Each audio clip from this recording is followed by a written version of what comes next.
우리가 느헤미야를 이제 거의 다 끝나가고 있거든요. 12장 마지막이고 13장까지 되어 있는데 앞으로 두 번 정도에 나눠서 더 말씀을 보면 느헤미야를 사실 한 권을 다 봅니다. 근데 느헤미야서는 사실은 앞에 있는 에스라와 같이 읽어야 되고요.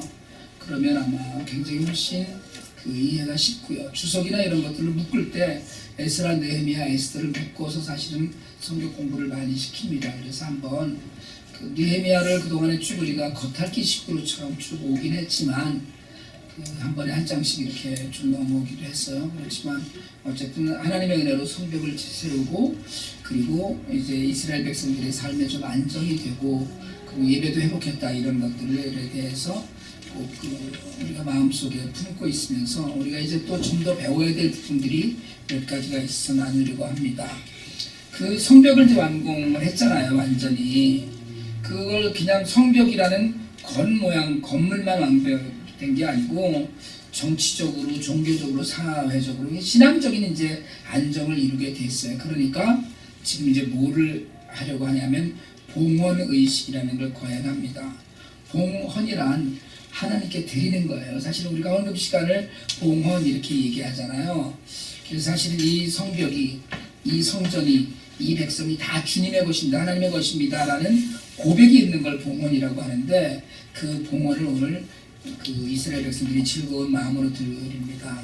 여러분 사실은 그 이렇게 교회가 뭐 건물 하나 짓고 헌당에 봉헌 예배 뭐 이런 걸 드린다고 그러잖아요. 그럴 때 사실은 교회가 온 기쁨을 나누는 거거든요. 근데 우리가 사실은 이렇게 대충 이야기만 해서 그렇지만 이스라엘 백성들의 그 당시에 이스라엘 백성들의 심정이 되어서 거기 가보면 야, 저 사람들은 얼마나 기뻤을까 싶은 거예요. 이게 오랫동안 이 일이 되면 좋겠다고 간절히 소망했던 일이었거든요. 근데 그 능력이 안 됐어요. 그 성벽을 좀 다 무너져서 쉽게 여기서 문짝도 없고 그냥 옛날에 담이 있던 대로 그냥 넘어다녀도 아무런 지장이 없게끔 다 무너져 있던 것이었는데 그걸 뭐 다시 세워보려니까 의견을 모으기도 쉽지 않았고 돈도 없고 또 지도자도 없었고요. 백성도 몇 안 됐고 거기다 주변에서 끊임없는 방해를 계속 했었거든요. 그런데 그 간절했던 꿈과 소망이 번듯하게 이루어진 거예요. 고생하면서 이룬 것에 대한 애착은 정말 사실은 대단하잖아요. 사람이 저절로 생기는 건 그건 그냥 뭐 저절로 이렇게 나눌 수 있지만 그래서 그런 얘기 하잖아요. 내 힘으로 자기 힘으로 돈을 벌어본 사람은 돈 한 푼 쓰는 것도 굉장히 신중하게 하는데 쉽게 버는 돈 쉽게 쓴다 이렇게 얘기하듯이 고생하면서 이루는 것에 대한 애착은 사실은 누구나 대단한 겁니다. 눈물나게 감격스러운 것이죠. 그러니까 이 외형적인 성취 가운데 정말 백성들이 누리는 위안과 평안이 있었어요. 물론 더 중요한 것은 예배가 회복되는 것이었죠. 건축을 마치고 나서 영적인 허전함 같은 것들이 있었던 백성들이 결국 말씀을 듣기를 원했고 먼저 그리고 그 말씀을 듣고 눈물로 회개하고 그리고 그 가운데 말씀과 찬양과 예배가 살았어요. 그동안은 뭐 제사의 모양이 없었어요. 제사라는 것 자체가 레위인이 있어도 제사를 드릴 형편도 아니었고 물론 그 이전에 에스라가 왔고 스룹바벨이 와서 성전을 짓고 했지만 체계적이고 제도적인 것을 회복하지는 못했거든요. 그런 데서 이제 모든 것을 갖추면서 살아요. 그래서 모든 것이 이렇게 성벽을 다 완공시키고 우리가 예배를 제대로 드리고 하는 삶의 모든 것이 다 하나님께로부터 왔음을 고백하는 외형적인, 영적인, 정신적인 것들을 다 고백하는 그런 고백이 오늘 봉헌 제사에 들어가 있습니다. 숱한 방해를 넘기도 했고요. 그런 가운데 우리가 이제 한국식으로 얘기하면 이걸 낙성식이라고 그러거든요. 건물 다 짓고 나면 낙성식이 완공됐다라는 선포인데 그 낙성식과 더 다른 것은 이것이 온전한 하나님의 것입니다라는 그런 선포예요. 너무 좋았다는 거예요.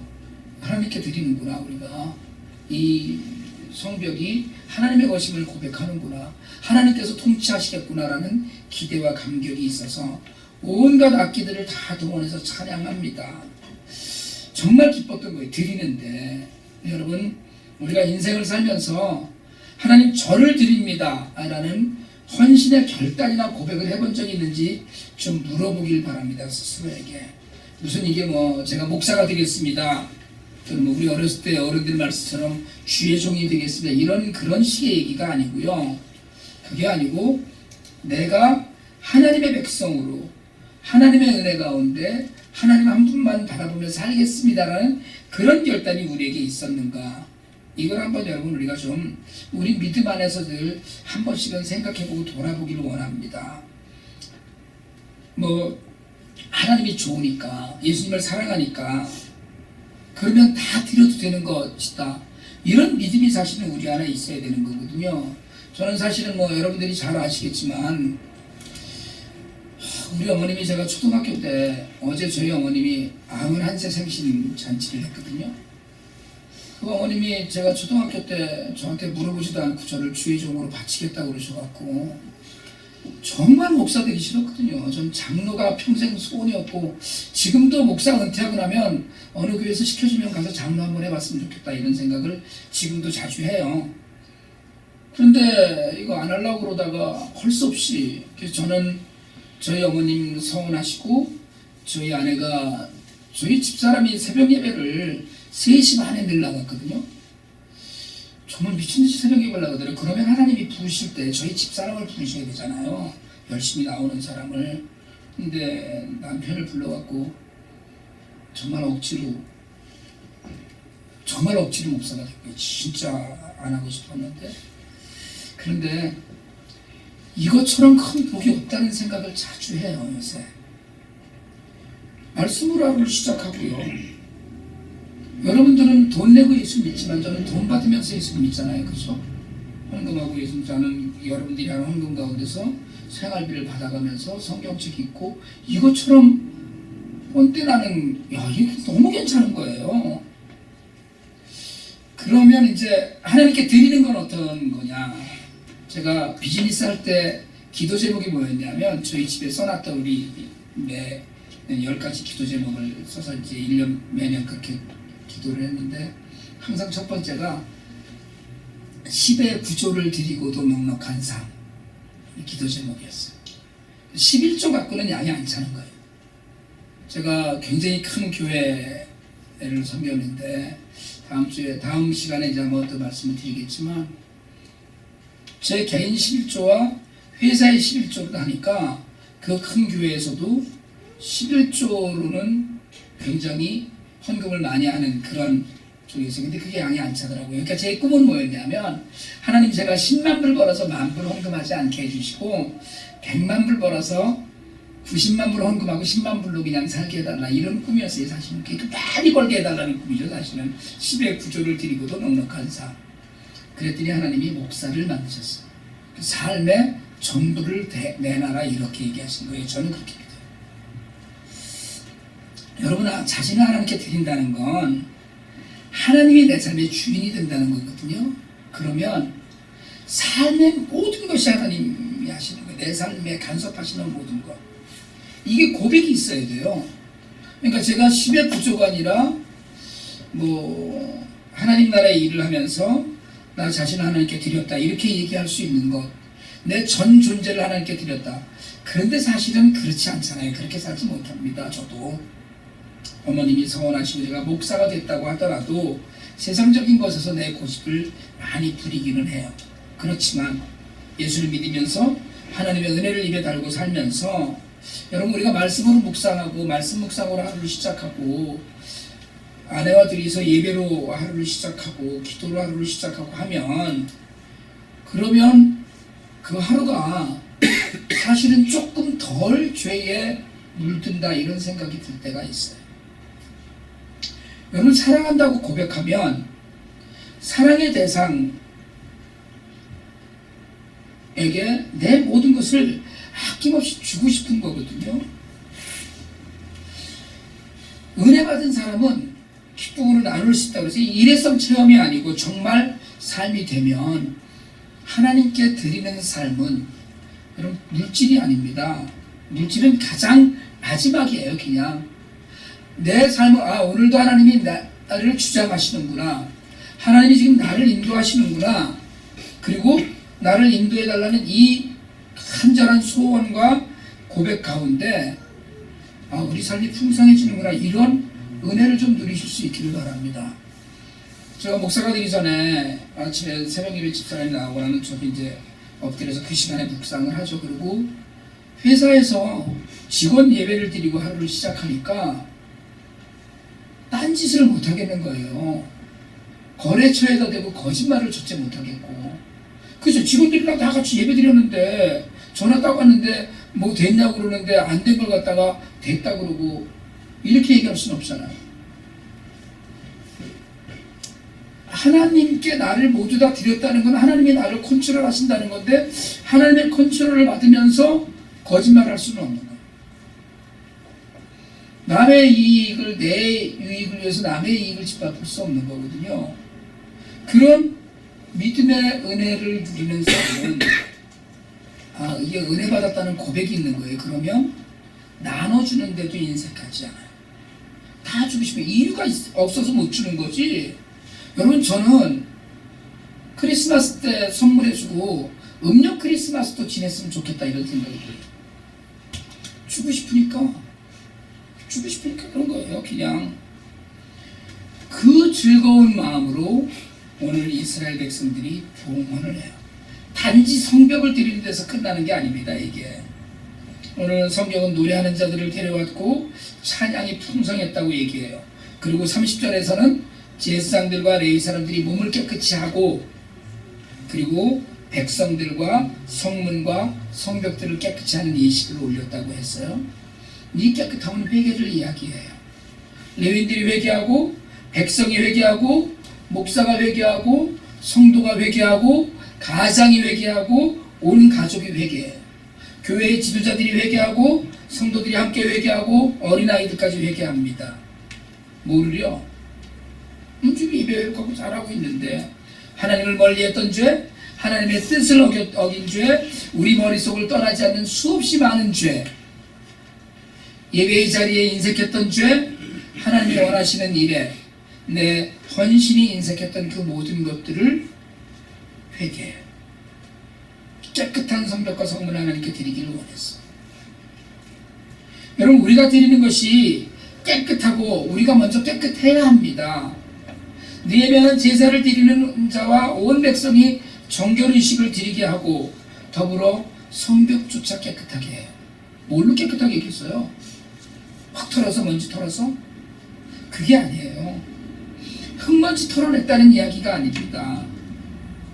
여러분, 그 깨끗하다는 건, 우리가 깨끗하다는 건 하나님께 붙어있다는 걸 의미해요.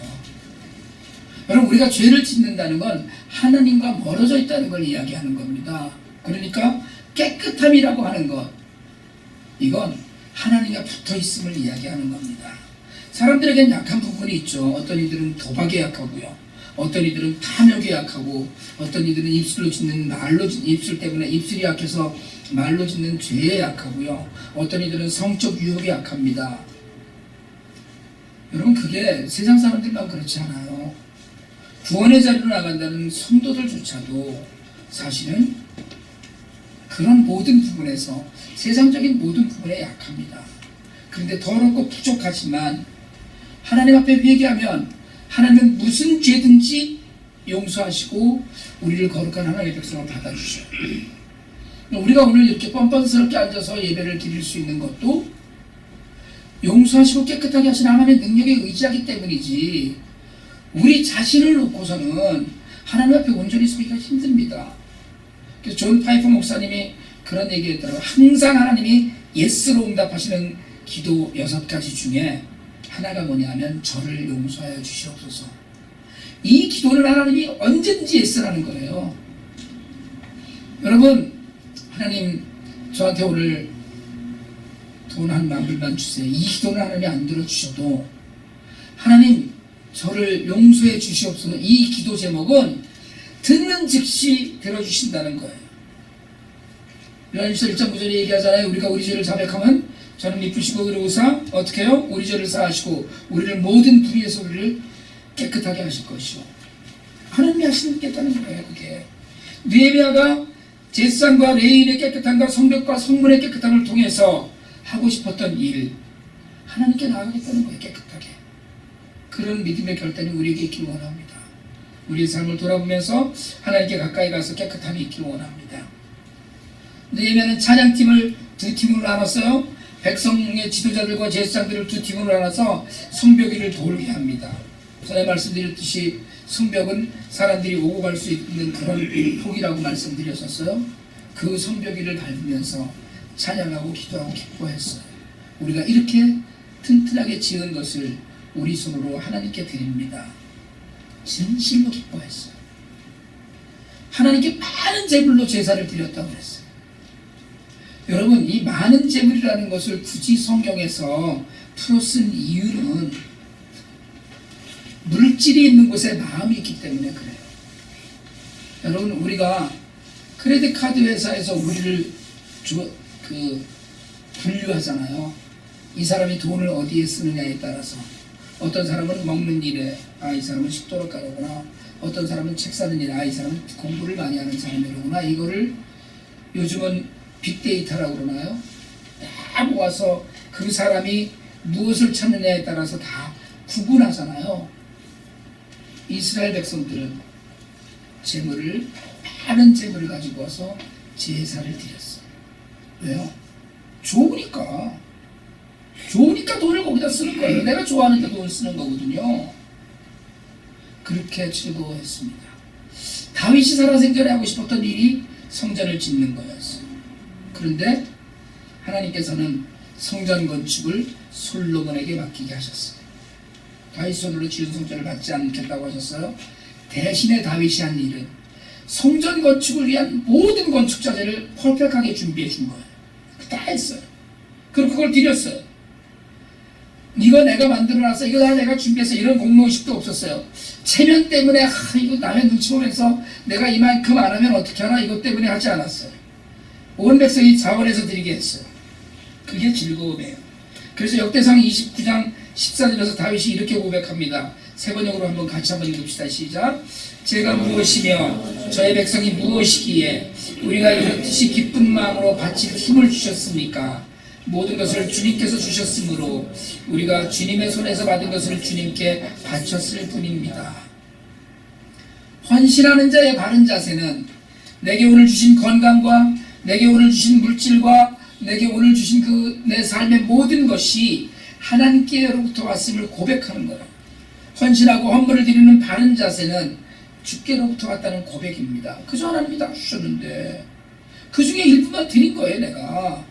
내 삶이 다 하나님의 것이라는 고백이 있는 사람은 내게는 모든 것이 다 주의 것이라는 것을 인정하고 주님께 드릴 때 인색하지 않는 거예요. 아깝지 않은 거예요. 어차피 당신 건데 뭐. 어차피 주님께 쓰시면 더 좋죠. 내가 쓰는 것보다는 주님이 쓰시면 더 좋죠. 그래서 모인 것이 성전 건축의 제물이었어요.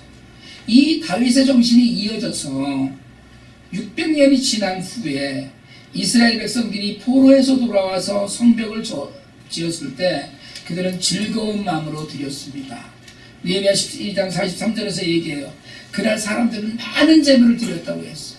그걸 드리면서 기뻐했어요. 아까워하지 않았어요.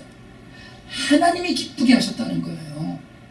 여러분, 하나님이 기쁘시게 하는 것을 놓치지 마시길 바랍니다. 여자와 아이들, 여러분 여기서 여자와 아이들까지 함께 기뻐했다는 것을 성경에 기록한 건 대단히 기뻤다는 걸 이야기하는 거예요. 왜냐하면 당시 여자와 아이들은 인구 숫자에 들어가지 않았습니다. 인구수를 조사하면 항상 20세 이상 남자만 했잖아요. 남녀노소를 구분하지 않고 모두 기뻐했다는 걸 성경은 이렇게 이야기해요.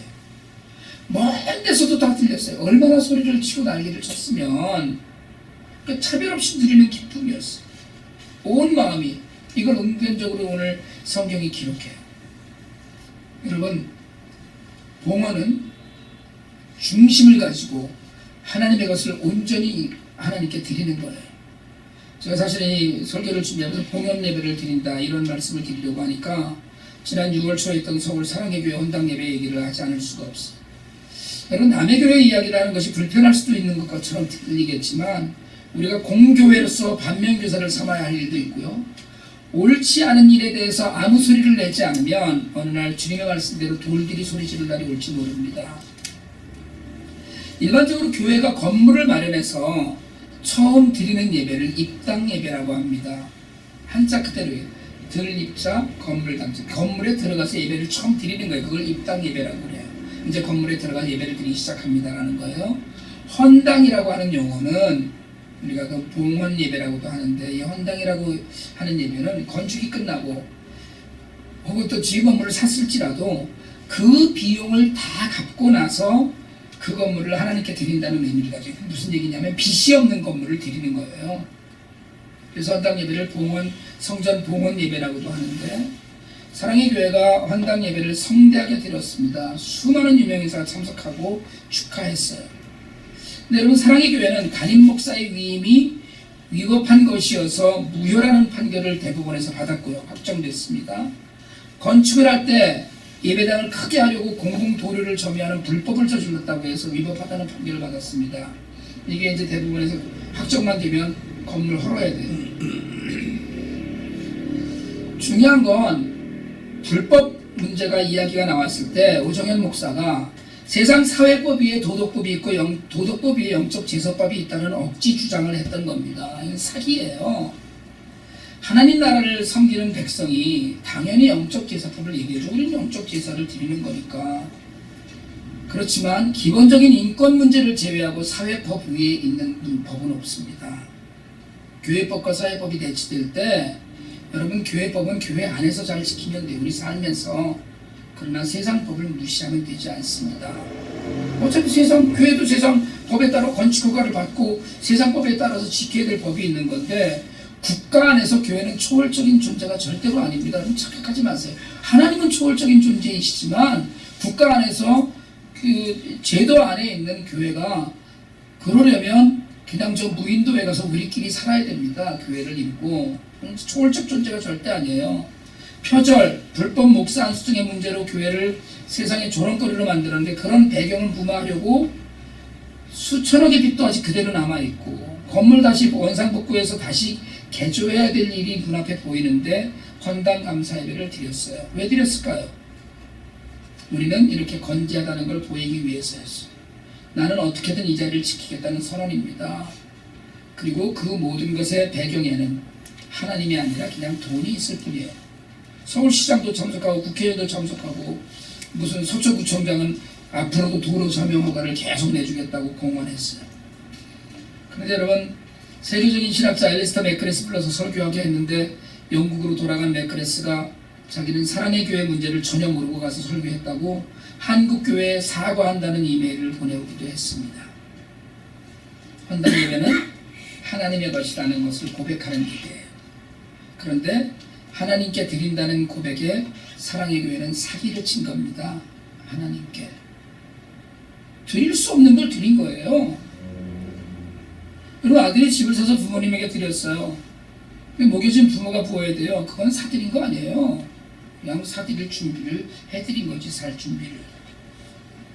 부모가 먹여주다 갚아야 되잖아요. 하나님께 드렸다고 하지만 아직도 하나님께 드리는 성도들의 헌금으로 수천억의 빚을 갚아야 돼요.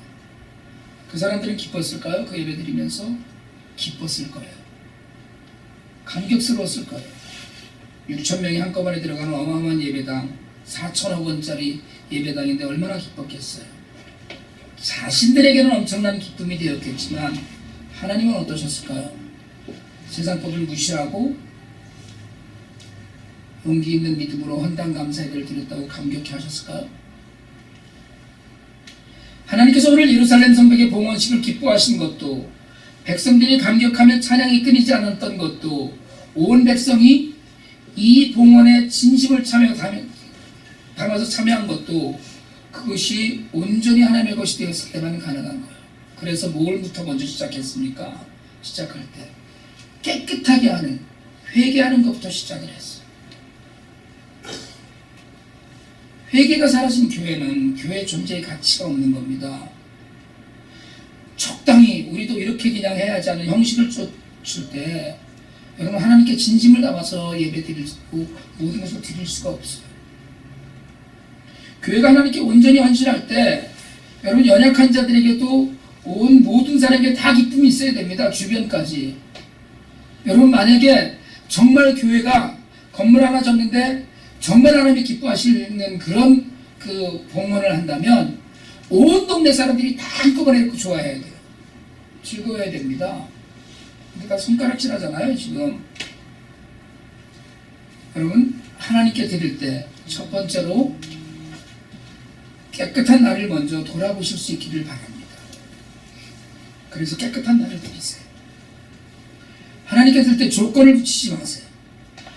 이렇게 드리니까 하나님 제가 이만큼 드리니까 하나님도 저한테 하나님 제가 이렇게 큰 예배당을 드리니까 우리에게 엄청난 권력을 주시옵소서. 그런 그 거지 같은 소리는 그런 데서 빼줘야 돼요. 기쁨으로 드릴 수 없으면 그건 드리지 않는 것과 오히려 안 드리는 것이 더 나아요. 여러분 사랑하면 뭐든지 주고 싶어 하거든요. 제가 아까도 말씀드렸지만 핑계만 있으면 주고 싶은 거예요. 무슨 핑계라도 생기면 주고 싶어야 돼요. 그냥 너 오늘 왜 이렇게 이쁘냐? 뭐 이렇게 하고 커피를 한 잔 사주고 이게 돼야 되는 거거든요. 뭐든지 주고 싶은 거. 사랑하면 그의 마음에 들고 싶어 하는 거예요. 그게 하나님을 향한 사람이 될 때, 사랑이 될 때 봉헌의 삶이 되는 거예요. 여러분 봉헌은 머뭇거리면서 드리는 게 아닙니다. 드릴까 말까 이렇게 드리는 게 아니에요. 그냥 주는 거예요. 그냥 아무 이유 없이 좋으니까 계산하지 않는 겁니다. 그러니까 하나님을 사랑해서 하나님이 원하시는 삶을 살고 싶고 하나님이 기뻐하시는 일이라면 뭐든지 할 수 있다는 믿음, 그 믿음이 있는 사람이 바로 삶을 봉헌자로 사는 거예요. 여러분이 내 삶을 헌신하고 봉헌자로 드립니다 이러고 그러고서 난 드렸으니까 이제 오늘부터 교회에서 삽니다. 이게 아니라니까요. 세상에 나가서도 그런 삶을 사는 거예요. 여러분 남에게 나눠주는 일에도 기쁨과 보람이 있습니다. 주고 나서 아씨 아깝네 괜히 줬네 이러면 그건 준 게 아니죠. 주는 일이 재미있어야 돼요. 여러분 하나님께 드릴 때 재미있어야 됩니다. 내가 이렇게 드렸네, 내가 이렇게 드릴 수 있네, 내가 무엇이간데. 여러분 정말 제가 무엇이며 우리 백성이 누군데 이렇게 드릴 힘이 있습니까? 이 고백이 늘 우리에게 있어야 되는 거거든요. 여러분 이런 드리는 것도 습관이고 드리는 것도 즐거움이고 드리는 것이 내 삶의 모든 존재의 목적인 것 같은 그런 삶을 사시길 바랍니다. 이게 정말 즐거운 일이에요. 너무 좋은 거예요. 그런데 하나님께 어떻게 드리겠어요? 하나님께 어떻게 드리겠어요? 헌금으로. 당연히 헌금도 필요한 일이겠죠. 그러나 하나님께 드리려면 사람을 사랑하세요. 하나님께 드리는 삶을 보여주시려면 정말 사람을 사랑하는 삶을 사시기 바랍니다. 이웃을 사랑해서 아낌없이 줄 수 있는 사랑을 하세요. 사람에게 아낌없이 나눌 수 없는 사람은 하나님께 아낌없이 드릴 수가 없습니다. 그렇게 드리고 비어지면 하나님께서 사랑과 기쁨과 감사로 채워주실 거예요. 이게 봉헌의 뜻이에요. 여러분 하나님께 드리고 내가 가진 것의 모든 것이 하나님 나라를 위해서 이 땅의 백성들을 위해서 귀하고 아름답게 쓰여지기를 간절히 소망합니다라는 믿음 안에서 우리의 고백이 살아있으면 하나님께서 주시는 즐거움으로 매일 살 수 있습니다. 우리 모두가 한 번쯤은 이런 헌신의 결단을 하고 하나님께 모든 것을 다 드려서 이 땅에 하나님 나라가 세워져 가는데 우리도 쓰임 받으면서 정말 예수 그리스도의 향기로 온 세상을 가득하게 해주고 우리도 그 안에서 누리는 기쁨과 감사를 매일 누리는 우리 모두가 되기를 축복합니다.